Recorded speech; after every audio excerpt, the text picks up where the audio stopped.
ஒரு பெண்ணுக்கு பொன்னகையை விட புன்னகை தான் சிறந்த ஆபரணமா இருக்குன்னு சொல்லுவாங்க.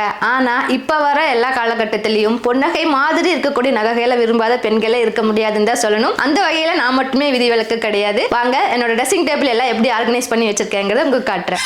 ஒரு வீட்டுல ஒரு பெண் இருந்தாலே ஒரு ட்ரெஸ்ஸிங் டேபிள் பத்தாது. ஏன்னா இப்போ ஒவ்வொன்றுக்குமே இண்டிவிஜுவலா காஸ்மெட்டிக் ஐட்டம்ஸ் ஏகப்பட்டது வந்துருச்சு. ஸோ அதெல்லாமே ஸ்டோர் பண்றதுக்காக தான் சொன்னேன். இப்போ நான் மட்டும் இல்லாம என்னோட 2 பெண் குழந்தைங்களோட சேர்த்து 3 பேர்த்துக்கும் எப்படி அட்ஜஸ்ட் பண்ணி வச்சிருக்கேங்கிறத பார்க்கலாம். இந்த இதுல பாய்ஸுக்கு நோ என்ட்ரின்னு சொல்ற மாதிரி இந்த ஒரே ஒரு ப்ராடக்ட் தவிர என்னோட வீட்டுக்காருக்கு எதுவுமே யூஸ் பண்ண மாட்டாரு. உங்க வீட்டுல எப்படிங்கிறத கமெண்ட் பண்ணுங்க. இங்க இருக்கிற பாக்ஸ்ல எல்லாத்துலயுமே என்னோட இமிடேஷன் ஜுவல்லரிஸ் எல்லாத்தையும் ஆர்கனைஸ் பண்ணி வச்சிருக்கேன். ஸோ இந்த மாதிரி டிரான்ஸ்பரண்ட் பாக்ஸ் இருக்கிறதுனால எதுல எது இருக்குங்கிறத நம்மளால ஈஸியா ஃபைண்ட் அவுட் பண்ண முடியும். ஸோ கிட்ஸ் கிட்ட இருந்து பாதுகாப்பா இருக்கணுங்கிறதுக்காக நான் ரொம்ப லாஸ்ட்ல என்னோட ரேக்ல ஃபர்ஸ்டா வச்சாச்சு என்னோட திங்ஸ் எல்லாத்தையுமே. இந்த சைடு பாத்தீங்க அப்படின்னா இது தேவைப்படுற திங்ஸ், ஆனா இப்போதைக்கு தேவைப்படாது அப்படிங்கிறது எல்லாத்தையுமே ஒரு டிரான்ஸ்பரண்ட் பாக்ஸ்ல போட்டு வச்சிருக்கேன். இங்க அந்த சோக்கர்ஸ்ல இருக்கும்ல, அது ஈஸியா எடுத்து அதோட இயரிங்ஸோட மேட்ச் பண்ணி போடுறதுக்காக இங்க வச்சிருக்கேன். இது ஃபேஸ்க்கு யூஸ் பண்ணக்கூடிய ஹிமாலயா ஜெல், அப்புறம் ஒரு பெர்ஃப்யூம் வச்சிருக்கேன். இதுல பாத்தீங்கன்னா அந்த டெரகோட்டா த்ரெட் ஜுவல்லரிஸ் அதெல்லாம் இருக்கும்ல, அதெல்லாம் மேல போட்டு வச்சிருக்கேன். இங்க ஃபுல்லாவே இயரிங்ஸ் தான் வச்சிருக்கேன். இதுல நம்மளோட லிப்ஸ்டிக் கலெக்ஷன்ஸ் எல்லாத்தையுமே வச்சிருக்கேன். இதுல குழந்தைங்களோட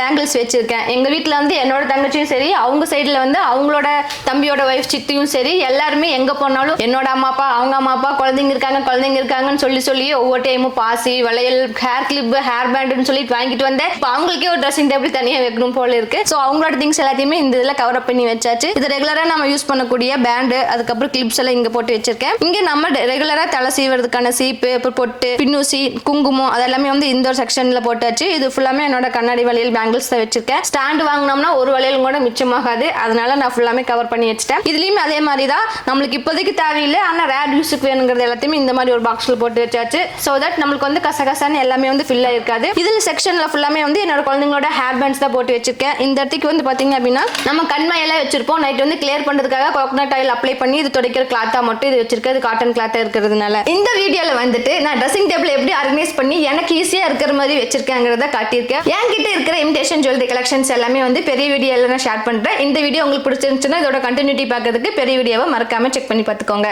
இதே மாதிரி இன்ட்ரெஸ்டிங்கான வேறொரு வீடியோவில் சந்திப்போம். Until then, signing off, BKSS family.